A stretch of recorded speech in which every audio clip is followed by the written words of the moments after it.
Shout out to my brother Dwayne and a hearty thank you for the bottle of fuel injector cleaner and the idea for this video. Just got back from a 1,000-mile trip to Round visit trip. friends and family, and one thing that's good to do when you're going on a long trip is to clean your fuel injectors. Good way to do that to get better gas mileage for your car is this fuel additive. What it does is it cleans things out, cleans the injectors out. Sometimes they get built up with stuff, and this way it'll give you better gas mileage. You just empty the whole contents of the tank in with the gas, and what I like to use is a more premium gas, something that has the Techron in it, better additive, and use the premium gas for that. And it'll just burn everything out and clean out all the injectors and stuff. So it's just a good idea when you're going on a long trip.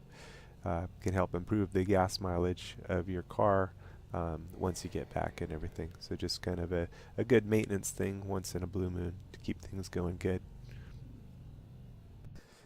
And some cars benefit more than others from this treatment, but it's kind of good for most cars just to keep the fuel injectors clean. It does some other cleaning and lubrication of the valve heads and such.